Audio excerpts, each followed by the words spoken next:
الحمد لله وكفى وسلام على عباده الذين اصطفى أما بعد أعوذ بالله من الشيطان الرجيم بسم الله الرحمن الرحيم وقال ربكم ادعوني أستجب لكم وقال الله تعالى في مقام آخر أَمَّن يُجِيبُ الْمُضْطَرَّ إِذَا دَعَاهُ سبحان ربك رب العزة عما يصفون وسلام على المرسلين والحمد لله رب العالمين اللهم صل على سيدنا محمد وعلى آل سيدنا محمد وبارك وسلم اللهم صل على سيدنا محمد وعلى آل سيدنا محمد وبارك وسلم اللهم صل على سيدنا محمد وعلى آل سيدنا محمد وبارك وسلم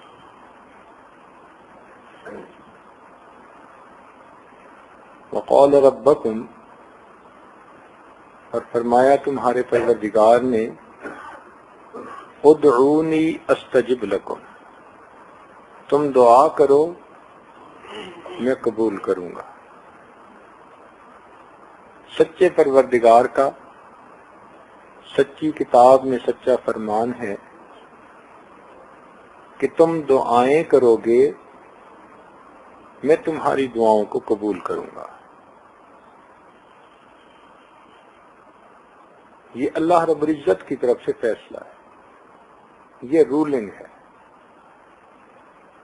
طے شدہ بات ہے کہ اللہ تعالیٰ اپنے بندوں کی دعاؤں کو قبول کرتے ہیں، مگر قبول کرنے کی 3 مختلف شکلیں ہیں۔ اگر تو وہ دعا اس کے حق میں بہتر ہو، دین کے معاملے میں، دنیا کے معاملے میں، نیکی کے بارے میں، تو اللہ تعالیٰ اس کو ویسا ہی قبول کر کے پورا کر دیتے ہیں۔ اس کو ہم کہتے ہیں جی دعا قبول ہو گئی، جو مانگا وہ مل گیا۔ اور بعض اوقات انسان دعا مانگتا ہے، اس پر پریشانی آنے والی ہوتی ہے، کوئی مصیبت آنے والی ہوتی ہے، اس کو کوئی بیماری پہنچنے والی ہوتی ہے، کوئی صدمہ پہنچنے والا ہوتا ہے۔ اللہ رب العزت کریم ہے، اس کی دعا کو اللہ تعالی ذریعہ بنا کر اس آنے والی مصیبت، پریشانی، بیماری سے اس بچے کو محفوظ فرما دیتے ہیں۔ یہ بھی دعا قبول ہوتی ہے۔ ہم اس کو شاید قبول ہونا سمجھتے نہیں، ہمیں کیا پتا کہ ہم نے کیا دعا مانگی اور اس کے بدلے اللہ تعالیٰ نے ہمیں کس آنے والی مصیبت سے نجات عطا فرما دی۔ اگر یہ بھی نہ ہو تو اللہ تعالیٰ اس دعا کو اپنے پاس خزانہ بنا لیتے ہیں۔ حدیث پاک میں آتا ہے کہ جب یہ بندہ قیامت کے دن جائے گا، اللہ تعالیٰ فرمائیں گے میرے بندے تو نے مجھ سے دعائیں مانگی اور میرا وعدہ تھا کہ میں قبول کروں گا، تو میں نے دنیا میں ان دعاؤں کو تو پورا نہ کیا کہ تمہارے لیے بہتر نہیں تھا، یہ اب میرے پاس تمہارا خزانہ ہے، میں تمہیں اس کا بدلہ دیتا ہوں۔ حدیث پاک میں آتا ہے اللہ تعالیٰ اس کی ان دعاؤں پر اتنا بدلہ دیں گے کہ وہ بندہ یہ کہے گا کاش دنیا میں میری کوئی دعا پوری نہ ہوتی، ہر دعا کا اجر اور بدلہ مجھے یہاں آخرت میں مل جاتا۔ تو 3 میں سے کسی نہ کسی ایک صورت میں دعا ضرور قبول ہوتی ہے۔ ایک صورت ہے کہ جب کچھ بھی نہیں ملتا، وہ حدیث پاک میں آئی کہ جب بندہ دعا مانگے اور پھر کہہ دے ہماری تو دعا قبول ہی نہیں ہوتی، ہماری تو سنتا ہی نہیں، یہ شکوے کی بات ہے، یہ اللہ تعالیٰ کی شان میں گستاخی ہے۔ یہ بے صبری کا مظاہرہ ہے.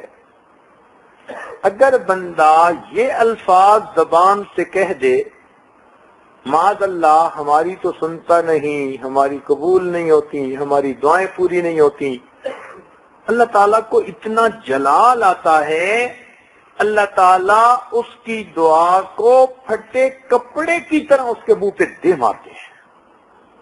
اچھا ہے کوئی اور تیری دعا کو سننے والا؟ جا میرے در سے، اپنے در سے دھکا دے دیتا. تو مومن کے تو یہ کبھی سوچنا ہی نہیں چاہیے کہ دعا قبول نہیں ہوتی. جب اللہ تعالیٰ نے فرما دیا ادعونی استجب لکم، تم دعا کرو میں قبول کروں گا. اب اس میں لکھا ہے کہ نیک کرے گا تو قبول ہوگی، برے کی نہیں قبول ہوگی. بھئی دعا برے اور نیک سب کی قبول ہو جاتی. حیرت کی بات تو یہ ہے کہ شیطان کی قبول ہو گئی. اس نے بھی تو کہا تھا رب انذرنی الی یوم یبعثون، اللہ قیامت تک کے لیے مہلت دے دیجئے. پروردگار نے فرمایا انک من المنذرین. تو شیطان کی اگر قبول ہو سکتی ہے تو کیا مسلمان کی قبول نہیں ہو سکتی؟ اس لیے کچھ لوگ یوں کہتے ہیں جی ہم تو گناہ گار ہیں جی، ہماری دعا نہیں. بھائی ایسی بات ہرگز نہیں کہنی چاہیے. دعا یقیناً قبول ہوتی ہے. ہاں اللہ تعالیٰ پابند نہیں ہے کہ جو ہم چاہتے ہیں وہ پورا کرے، وہ قادر مطلق ہے، وہ بندوں کے بارے میں بہتر فیصلے کرنے والا ہے. ہو سکتے ہیں ہم ایسی دعا مانگ رہے ہوں کہ جو ہمارے لیے پریشانی کا سبب بنتی ہو. مثلا ایک بندہ کھلا پیسہ مانگتا ہے اور اللہ تعالیٰ کو پتہ ہے کہ اگر اس کو مل گیا تو یہ فریم ایسا ہے، یہ سٹرکچر ایسا ہے، شخصیت ایسی ہے کہ یہ ایمان سے ہی خالی ہو جائے گا. اللہ تعالیٰ اس کو وہ نہیں دیتے. تو نہ دینا بھی اس کا رحمت ہے، دینا بھی اس کا رحمت ہے. جیسے ماں بچے کو دیتی ہے تو بھی پیار ہے اس کا، انگارہ اٹھانے سے منع کرتی ہے یہ بھی پیار ہے اس کا. دستور یہ ہے بندہ مانگے گا اللہ تعالیٰ عطا کریں گے. اس لیے جب بھی دعا مانگے حسن ظن کے ساتھ دعا مانگے. ہاں کچھ اعمال ہیں جن سے دعاؤں کی قبولیت کم ہو جاتی ہے. توجہ سے سنیے گا. ہمارے مشائخ نے لکھا کہ دعائیں قبول نہ ہونے کی جو مین وجوہات ہیں،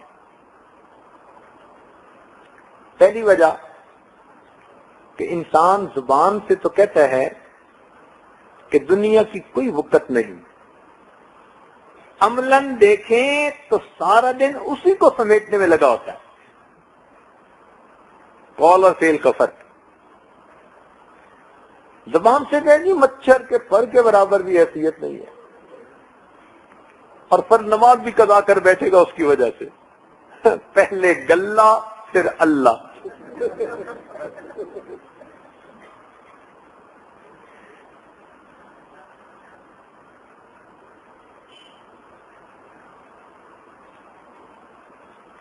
تو زبان سے کہا کہ دنیا کی کوئی وقت نہیں، عملاً دیکھو تو نماز کی بھی فرصت نہیں، لگا ہوا ہے اسی میں دن رات. تو ایک تو یہ وجہ ہوتی ہے. دوسری وجہ کہ زبان سے تو کہتے ہیں دنیا فانی ہے، مگر اس کے رہنے کی تدبیریں پلاننگ ایسی ہوتی ہے جیسے اس نے کبھی مرنا ہی نہیں. لمبی پلاننگ ہوتی ہے.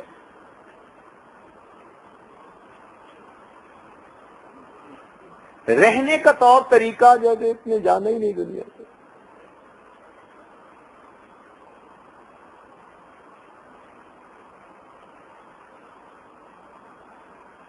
زبان سے یہ کہتا ہے کہ آخرت دنیا سے بہتر ہے، عمل دیکھو تو دنیا کو آخرت پر مقدم کیا ہوتا ہے.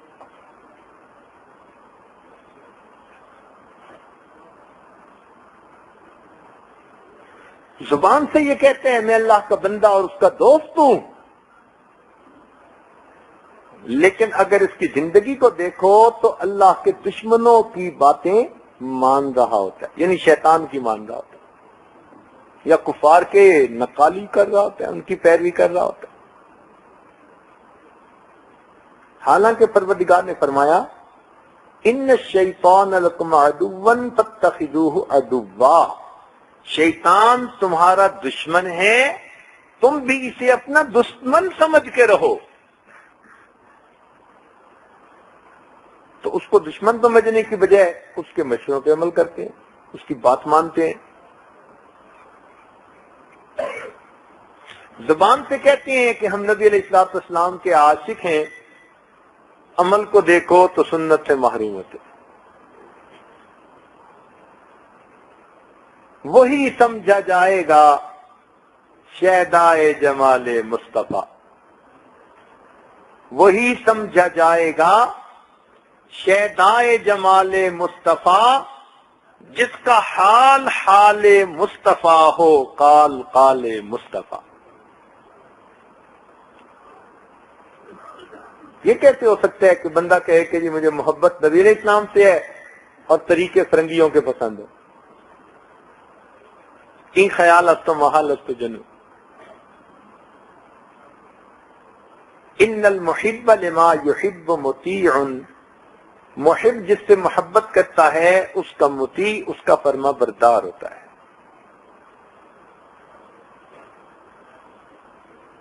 زبان سے قرآن مجید کی تلاوت تو کر رہے ہوتے ہیں، مگر اس کے حکموں کو زندگی میں کوئی اہمیت نہیں دیتے۔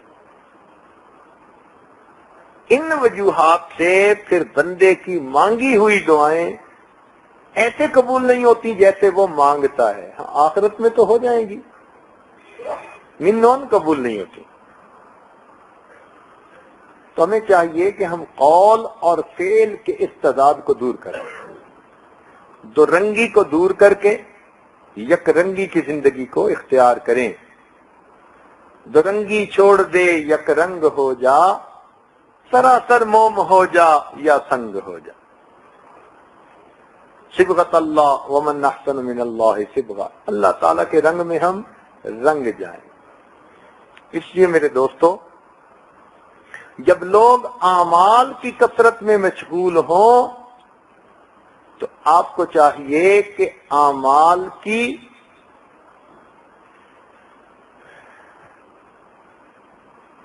کیفیت حاصل کرنے میں مشغول ہو جائیں۔ جب لوگ مشغول ہوں اعمال کی کثرت میں تو کثرت کی بجائے کیا چاہیے؟ کیفیت چاہیے۔ حدیث پاک میں آتے ہیں احب الاعمال الی اللہ ادومها وان قل، اللہ تعالیٰ کو محبوب وہ اعمال ہیں جو بہترین ہوں، مستقل کیے جائیں اگرچہ تھوڑے ہوں۔ تو مقدار نہیں دیکھتے پروردگار، ایکم احسن عملا، تم میں سے کون بہترین عمل کرتا ہے، یہ نہیں کہا ایکم اکثر عملا۔ تو عبادت تھوڑی کرے مگر جیسے حق بنتا ہے اس کیفیت کے ساتھ عبادت کرے۔ جب لوگ ظاہر کو سنوارنے میں مشغول ہوں تو اے دوست تو اپنے باطن کو سنوارنے میں مشغول ہو جا۔ جب لوگ دنیا سنوارنے میں مشغول ہوں تو اپنی آخرت کو سنوارنے میں مشغول ہو جا۔ جب لوگ مخلوق کی محبت میں مشغول ہوں تو اپنے پروردگار کی محبت میں مشغول ہوں۔ ایک بات ذہن میں رکھیے گا، جو دنیا میں اللہ تعالیٰ کا دوست بنے گا نا، وہ آخرت میں کبھی بھی دشمنوں کی قطار میں کھڑا نہیں کیا جائے گا۔ یہ کیسے ہو سکتا ہے کہ دنیا میں وہ اللہ کا دوست بنا اور اللہ تعالیٰ اس دوست کو آخرت میں دشمنوں کی قطار میں کھڑا کرے؟ یہ نہیں ہو سکتا۔ اس لیے حضرت تھانوی رحمۃ اللہ نے ایک عجیب بات لکھی ہے.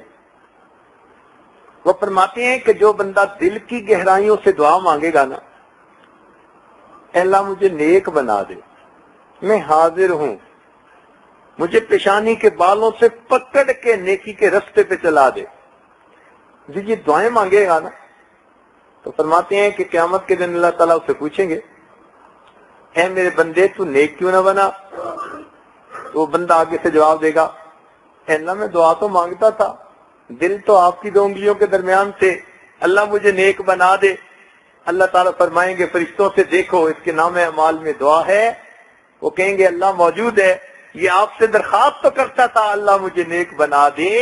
اللہ تعالیٰ فرمائیں گے چونکہ تو دل سے چاہتا تھا کہ نیک بن جائے، باقی معاملہ ہمارے اختیار میں تھا، چلے ہم نے نیکوں میں تمہارا حشر فرما لیا.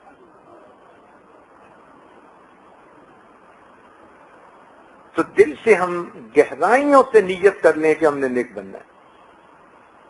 بہرحال جتنے بیانات ہوئے ان کا اگر کوئی لب لباب پوچھنا چاہے تو 3 باتیں ہیں.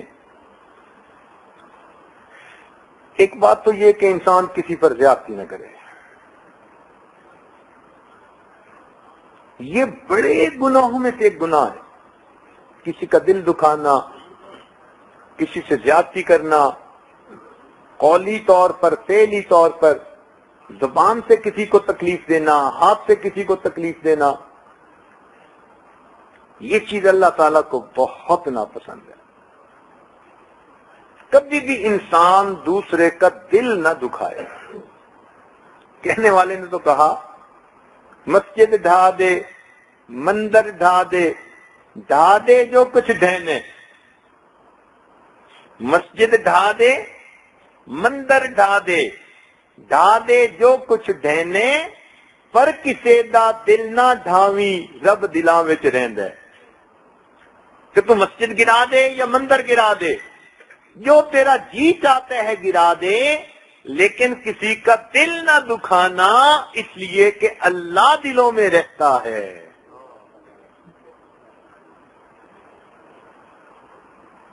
نبی علیہ الصلوۃ والسلام نے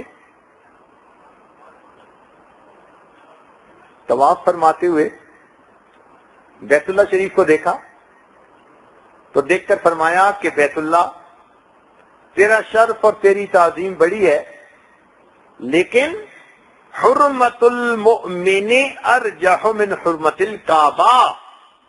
ایک مومن کلمہ گو کا احترام، اس کی عزت بیت اللہ کی بھی عزت سے زیادہ ہے. اب بیت اللہ کے خلاف کو پکڑ کے تو دعائیں مانگے اور مومن کا گریبان پکڑے. ادھر تو رو رو کے دعائیں جی، غلاف کو ہاتھ لگ گیا، کیفیتیں تاری ہیں، مانگ رہے ہیں جی، غلاف کو ہاتھ لگ گیا. بھئی اس غلاف کو ہاتھ لگ گیا تو اتنی کیفیت ہے، اور یہاں مومن بھائی کے گریبان کو پکڑا ہوا تھا. ادھر ہاتھ لگا کے دعائیں نکل رہی ہوتی ہیں، ادھر گریبان پکڑ کے گالیاں نکل رہی ہوتی. محبوب فرماتے ہیں اس سے مومن کی حرمت زیادہ ہے.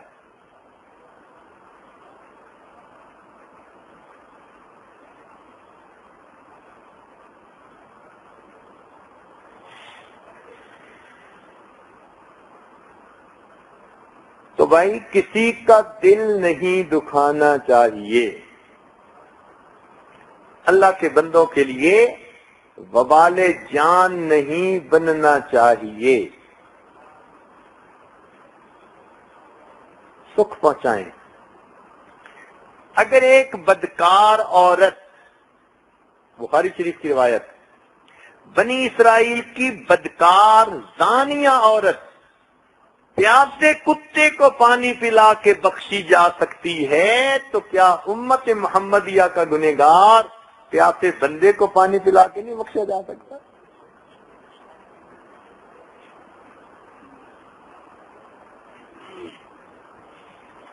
تو سب سے پہلی بات اس کو اصول بنا لیں، ہم نے کسی کا دل نہیں دکھانا. اور کئی دفعہ انسان زبان سے بات ایسی نکال دیتا ہے اس کے الفاظ دوسرے بندے کے دل کو چیر کے رکھ دیتے ہیں. یاد رکھنا تلوار کے زخم تو مندمل ہو جاتے ہیں، زبان کے زخم کبھی مندمل نہیں ہوتے. جن رشتوں اور ناتوں کو تلوار بھی نہیں کاٹ سکتی، یہ زبان ان رشتوں کو بھی تھوڑی دیر میں ختم کر کے رکھ دیتی. اللہ تعالیٰ کے بندوں کی قدر کریں، ان سے محبت کریں، اللہ کے لیے خیر خواہی ہو ان کی. نبی الاسلام نے فرمایا الدین النصیحہ، دین سراسر خیر خواہی ہے. الدین النصیحہ کیا مطلب؟ دین سراسر خیر خواہی.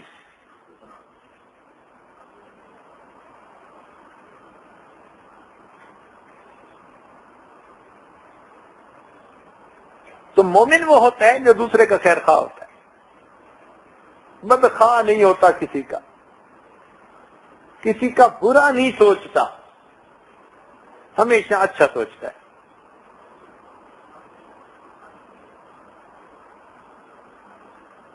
اور اگر ہم کسی سے زیادتی کریں گے تو ہمارے ساتھ بھی کچھ ہوگا، اس لیے کہ اوپر پروردگار بھی تو ہے.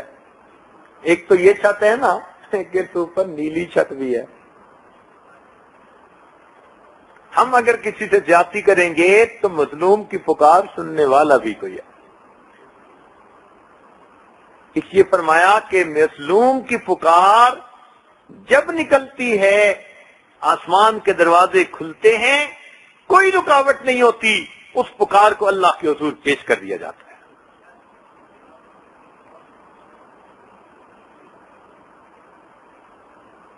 تو ایک بات کہ کسی کا دل نہ دکھائیں. ذرا سی بات سے بچے کو ڈانٹ ڈپٹ کر دی، بچے سہم جاتے ہیں، سمجھتے نہیں وہ بات جو سمجھانا چاہتے ہیں. وہ ڈانٹ دینے سے نہیں سمجھتے، وہ سمجھانے سے سمجھتے ہیں. ڈانٹنے سے دبتے ہیں، سمجھانے سے سمجھتے ہیں. ایک چھوٹا سا اصول یاد رکھیں کہ بچہ 12 سال تک باپ کا غلام، بچہ 12 سال تک باپ کا غلام اور 18 سال تک باپ کا مشیر. 12 سے 18 کی عمر میں نا مشورے دیتا ہے، ابو یوں کر لو، ابو ایسے ہوتا تو کیا تھا، امی یوں کیوں نہیں کرتی. 12 سال تک کیا باپ کا غلام اور 18 سال تک باپ کا، اور اس کے بعد یا باپ کا دوست ہے یا باپ کا دشمن ہے.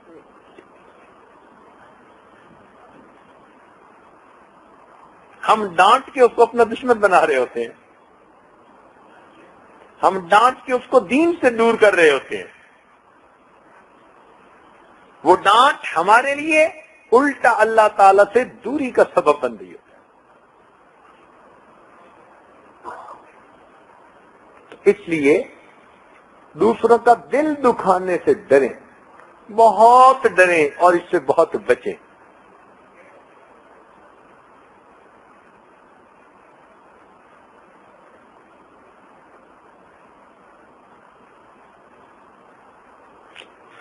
دوسری بات،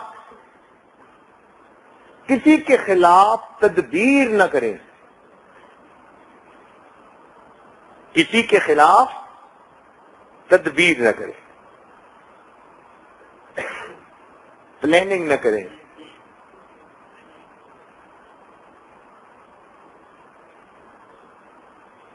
یوں کریں گے تو یوں ہوگا. مومن کے خلاف تدبیر نہ کرنا، اس لیے کہ اگر آپ کسی مومن کے خلاف تدبیر کریں گے تو واللہ خیر الماکرین، تدبیر کرنے والوں سے بڑا تدبیر کرنے والا پروردگار ہے. جو گڑھا کھودتا ہے وہ اسی گڑھے میں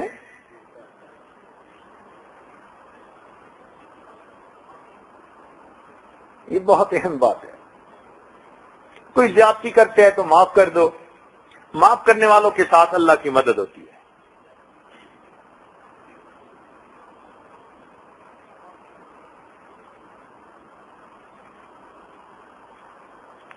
اور تیسری چیز، کبھی بھی عہد نہ توڑے.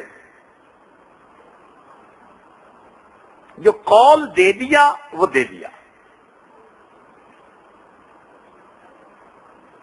جب آپ اپنے قول کا لحاظ کریں گے، اللہ تعالیٰ آپ کی زبان سے نکلی ہوئی بات کا لحاظ فرمائیں گے.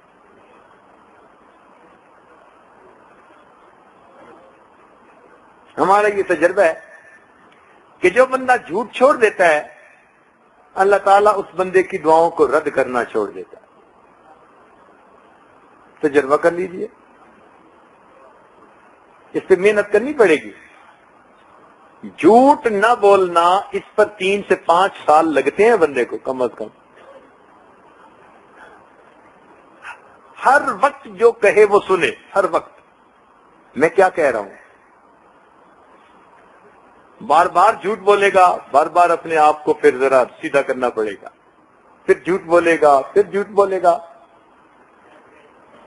تجربے سے آپ محسوس کریں گے کہ جھوٹ بولتے بولتے آٹومیٹک جھوٹ بول جاتے ہیں.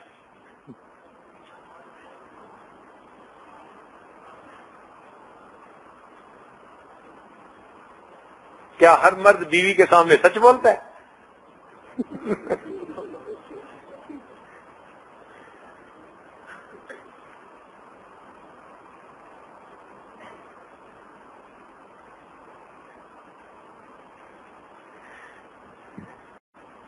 اسی لیے جھوٹ کی وجہ سے زندگی کے اندر بے برکتی ہوتی ہے. بعض روایت میں آتا ہے بندہ جھوٹ بولتا ہے، اس کے منہ سے اتنی بدبو نکلتی ہے اللہ کے فرشتے اس سے کئی میل دور چلے جاتے ہیں. اور بعض اوقات جھوٹ بولتے بولتے اتنا جھوٹ بولتا ہے، اللہ تعالیٰ فرشتوں کو حکم دیتے ہیں میرے ہاں جھوٹوں کے دفتر میں بندے کا نام لکھ دیا جائے.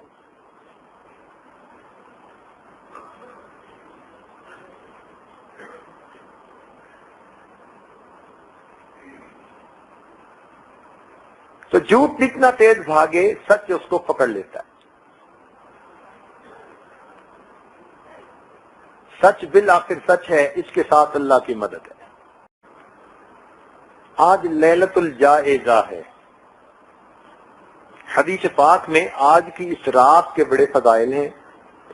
اس کی عبادت کرنے کے حدیث پاک میں فضائل کافی وارد ہوئے. تو کوشش کیجئے کہ آج کی رات کی تہجد 4 رکعت ضرور نصیب ہو جائے. کچھ وقت دعائیں مانگنے میں گزرے،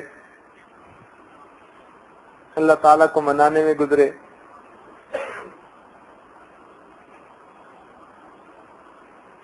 اعتکاف والوں کی اس سال کی یہ آخری محفل اور مجلس ہے، تو دل میں خیال آیا کہ چند باتیں بتا دی جائیں کہ دعائیں قبول کیوں نہیں ہوتی اور کن بنیادی باتوں سے ہمیں بچنا ہے اور ہمیں کیسے زندگی گزارنی ہے. رب کریم ہمیں دنیا آخرت کی کامیابیاں نصیب فرمائے اور اس جگہ اٹھنے سے پہلے اللہ تعالی ہمارے گناہوں کو معاف فرمائے. اللہ تعالیٰ کے لیے یہ کوئی مشکل نہیں ہے.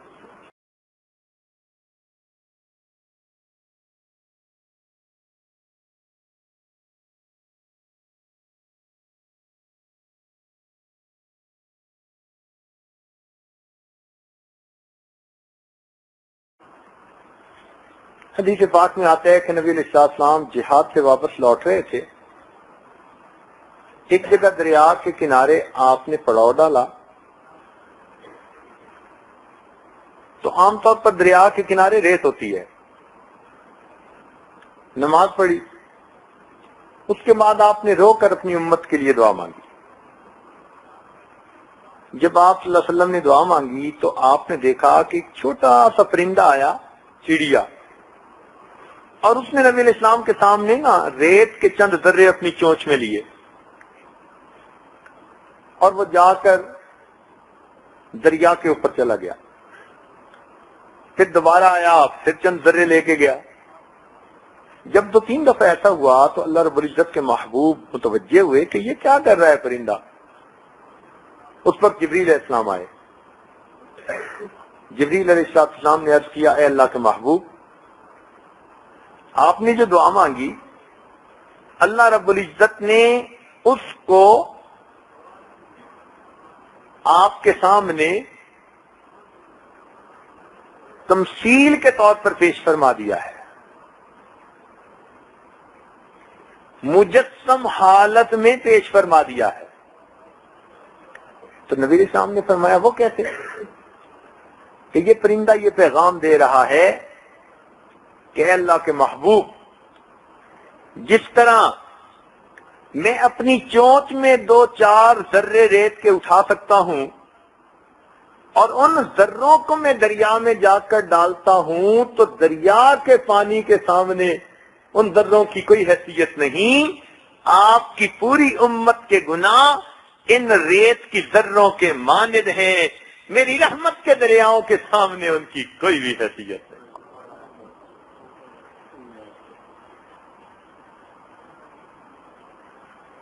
تو بھائی سچے دل سے معافی مانگیں گے، پروردگار عالم ضرور معاف فرمائیں گے۔ تو اس محفل سے فائدہ اٹھا لیجئے، سچے دل سے گناہوں کی معافی مانگیے، اور جیسے کل رات اس ساجد نے عرض کیا کہ حقوق اللہ کی تو معافی مانگیں گے ہی، حقوق العباد کو بھی بھائی معاف کروا لیجئے۔ تو بھائی اگر آپ حضرات کو اس ساجد سے کوئی تکلیف پہنچی ہو، کوئی دکھ ہو، کوئی آپ کے ادب میں کمی رہ گئی ہو تو یہ عاجز معافی مانگتا ہے، آپ سب حضرات اس عاجز کو بھی معاف فرما دیں، اللہ رب العزت ہم سب کو معاف فرما دیں۔ تھوڑی دیر کے لیے مراقبہ کریں۔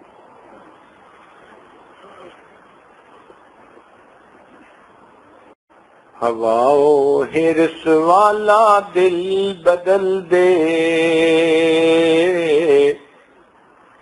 میرا غفلت میں ڈوبا دل بدل دے،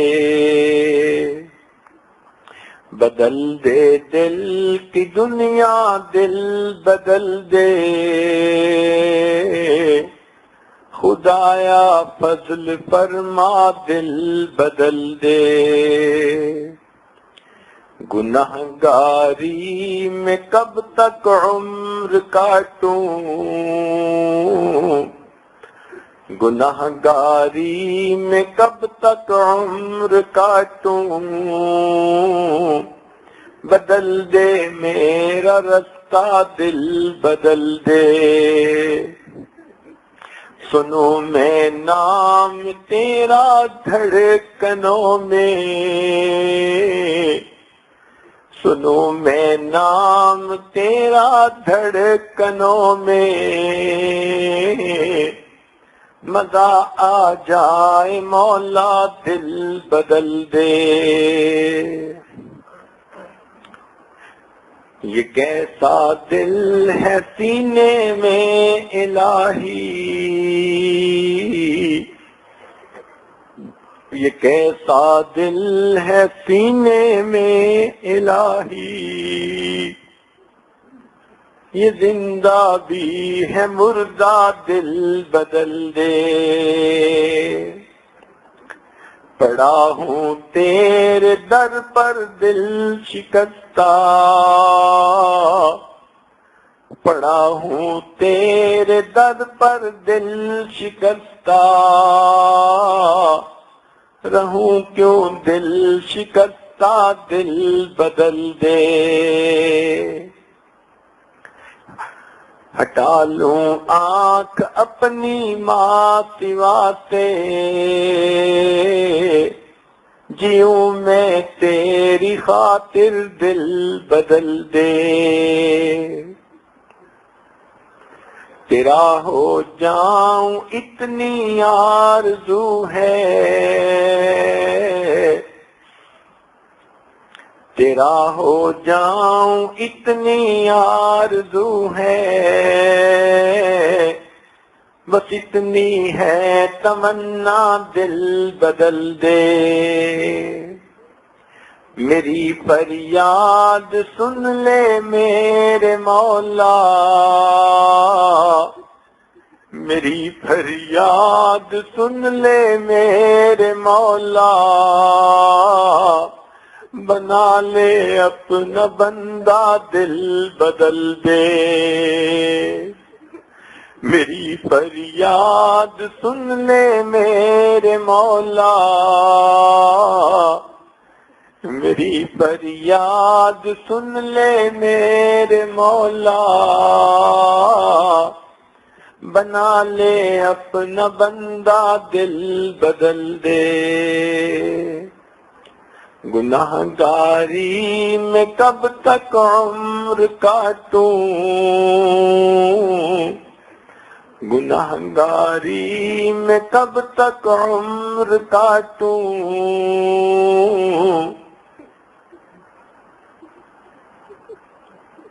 گناہ گاری میں کب تک عمر کاٹوں،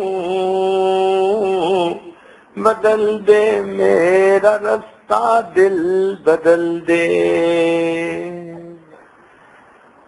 اللہ لا الہ الا اللہ محمد رسول اللہ۔ دعا کیجئے۔ سبحان ربی العلی الوہاب، اللہم صلی علی سیدنا محمد وعلی آل سیدنا محمد وبارک وسلم۔ اے مالک، ہم آپ کے عاجز مسکین بندے ہیں، ہمارے گناہوں کو معاف فرما، ہماری خطاؤں سے درگزر فرما، ہمارے عیبوں کی پردہ پوشی فرما۔ اللہ ہماری نگاہوں کو پاک فرما، ہمارے دلوں کو صاف فرما، ہمارے سینوں کو اپنی محبت سے لبریز فرما۔ اللہ ہماری ان دعاؤں کو اپنی رحمت سے قبول فرما۔ اے اللہ رمضان المبارک کی تراویح کو قبول فرما، روزوں کو قبول فرما، تلاوت کو قبول فرما، دین کے جو دوسرے کام کیے ان کو قبول فرما۔ اے اللہ اعتکاف میں بیٹھنے والوں کے اعتکاف کو قبول فرما۔ رب کریم، آپ کے یہ بندے دور قریب سے چل کے آئے، آپ سے امیدیں لے کر آئے۔ اے اللہ، آپ نے قرآن پاک میں فرمایا کل کل یعمل علی شاکلتہ، ہر کوئی اپنے طرز پہ جو ہے عمل کرتا ہے۔ اے اللہ، آپ نے اچھوں کو بروں کے ساتھ اچھے سلوک کا حکم فرمایا۔ اللہ، آپ اچھے ہیں اور ہم برے ہیں، ہمارے ساتھ اچھا معاملہ فرما دیجیے۔ اللہ ہمیں مایوس نہ فرمائیے، اللہ ہمیں اس جگہ سے اللہ خالی نہ لوٹائیے، اے اللہ ہمارے دامن خالی نہ لوٹائیے۔ اے اللہ، رحمت کا معاملہ فرما دیجیے، ہم پر رحمت کی ایک نظر ڈال دیجیے، امیدوں سے بڑھ کر عطا فرمائیے۔ اے اللہ، کرم کا معاملہ فرمائیے۔ اے اللہ، ہماری ان دعاؤں کو اپنی رحمت سے قبول فرمائیے۔ اے اللہ، جو نیک اریدیں اور تمنائیں ہیں اپنی رحمت سے ان کو پورا کر دیجیے۔ اللہ، اپنی رحمت سے پورا کر دیجیے۔ رب کریم، ہم پر احسان فرمائیے اور ہماری ان دعاؤں کو اپنی رحمت سے قبول فرمائیے۔ اے اللہ، مرتے وقت ہمیں کلمے پہ موت عطا فرمائیے۔ قیامت کے دن نبی علیہ السلام کے ہاتھوں حوض کوثر کا جام عطا فرمائیے۔ اے اللہ، امت مسلمہ کو عزت رفتہ نصیب فرما، ہدایت کی ہواؤں کو عام فرما۔ دنیا میں جہاں جہاں مسلمان پریشان ہیں سب کی پریشانیوں کو دور فرما۔ اے اللہ، دین کا کام جہاں بھی ہو رہا ہے، جس انداز میں بھی ہو رہا ہے، جو بھی کر رہا ہے، اللہ ہر کام کو قبولیت عطا فرما۔ اے اللہ، ہر کام کو قبولیت عطا فرما، دین کے ہر کام کو قبولیت عطا فرما۔ اور رب کریم، ہمیں بھی دین کے کاموں میں معاون بننے کی توفیق عطا فرما۔ اے اللہ، اپنی رحمت کے ساتھ مدارس عربیہ کی حفاظت فرما، دعوت و تبلیغ کے کام کی حفاظت فرما۔ اے اللہ، جہاں اللہ اللہ ہوتی ہے ان خانقاہوں کی حفاظت فرما، اقامت دین کی کوششوں کی حفاظت فرما۔ اے اللہ، اپنی رحمت کے فیصلے فرما، حرمین شریفین کی حفاظت فرما، ہمیں بار بار اس کا دیدار عطا فرما۔ اے اللہ، اس شہر کے مسلمانوں پر خصوصی رحمت نازل فرما۔ اے اللہ، جس محبت اور چاہت سے یہ اپنے ہاں بلاتے ہیں اور پھر جس طرح خدمت کرتے ہیں، اے اللہ، اس کے بدلے ان کو اپنا بنا لیجئے، ان کے دامن بھر دیجئے، ان کی مشکلات آسان کر دیجئے، ان کی گناہوں کو معاف فرما دیجئے۔ اے اللہ، ان کو اپنی محبت عطا فرما دیجئے۔ رب کریم، رحمت کا معاملہ فرما دیجئے۔ اے اللہ، ہماری ان دعاؤں کو اپنی رحمت سے قبول فرما۔ خدمت کی جماعت نے جو خدمت کی، مردوں کی یا عورتوں کی، ان تمام خدمت کرنے والے مرد اور عورتوں کی خدمت کو قبول فرما۔ اے اللہ، ہماری ان دعاؤں کو اپنی رحمت سے قبول فرما۔ میرے مالک، اس مسجد کے جو متولی حضرات ہیں، انتظامیہ میں ہیں، انہوں نے بھی بہت زیادہ تعاون کیا، اللہ اپنی رحمت سے ان سب کی نیک مرادوں کو پورا فرما۔ اے اللہ جو مسجد کے علماء قراء حضرات ہیں ان کی محبتوں کو قبول فرما۔ رب کریم ہماری ان دعاؤں کو اپنی رحمت سے قبول فرما۔ اے اللہ جو مانگا وہ بھی عطا فرما، جو مانگنا چاہیے تھا نہیں مانگ سکے وہ بھی عطا فرما۔ اے اللہ ہمیں قیامت کے دن اپنے محبوب کا دیدار عطا فرما، ان کے جھنڈے کے نیچے حاضری نصیب فرما، ان کے ہاتھوں حوض کوثر کا جام عطا فرما۔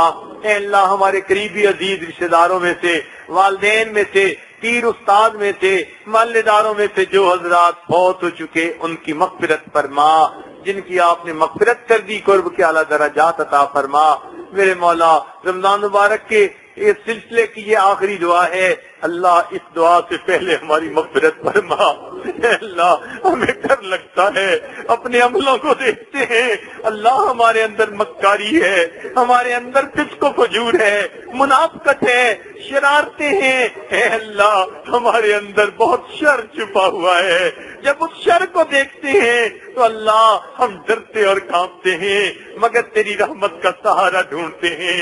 اے اللہ اپنی رحمت کا معاملہ فرما، ہمارے اندر سے شر کو دور فرما اور ہمیں خیر کی زندگی نصیب فرما۔ اور اے اللہ آج کی رات میں جہنم سے ہمیں بخشش فرما، اور اے اللہ ہمیں جبریل علیہ السلام کی بددعا سے بچا، اپنے محبوب کی بددعا سے بچا، اور اے اللہ ہمیں کامیابیوں کے ساتھ یہاں سے واپس لوٹا۔ اے اللہ جب لوگ کسی کے ہاں چند دن بھی مہمان آئے تو پھر وہ بھی ان مہمانوں کو خوش کر کے بھیجتا ہے۔ اے اللہ یہ بندے دور قریب سے آپ کے مہمان بن کے آئے، اللہ اب یہ اٹھ رہے ہیں، مسجد سے جانا چاہتے ہیں، اللہ ان کو بھی خوش فرما دیجئے، اللہ ان کے دل خوش فرما دیجئے، اللہ اپنے محبت کرنے والوں میں ان کا نام لکھ دیجئے۔ اے اللہ قیامت کے دن ان کو سرخرو فرما دیجئے، اپنے محبوب کے سامنے ان کو اللہ عزتیں عطا فرما دیجئے۔ رب کریم انتخاب کو قبول فرما دیجئے اور آئندہ پوری زندگی نیکوکاری پر استقامت عطا فرمائیے۔ اے اللہ ہمیں ہر شر سے محفوظ فرمائیے، اے اللہ جادو ٹونے سے محفوظ فرمائیے، آنکھوں کے حسد سے محفوظ فرمائیے، دوستی کے رنگ میں دشمنی کرنے والوں سے محفوظ فرمائیے۔ اے اللہ ہمارے دوست احباب رشتہ داروں نے جو بھی دین کے کام شروع کر رکھے ہیں ان کاموں کو شرف قبولیت عطا فرمائیے اور ان کی تکمیل کے لیے آسانیاں فرما دیجیے۔ ربنا تقبل منا، جنہوں نے دعاؤں کے لیے کہا اے اللہ ان کو بھی نیک دعاؤں میں حصہ نصیب فرمائیے۔ ربنا تقبل منا انک انت السمیع العلیم تب علینا انک انت التواب الرحیم۔ صلی اللہ تعالی علی حبیبہ سیدنا محمد وآلہ واصحابہ اجمعین برحمتک یا ارحم الراحمین۔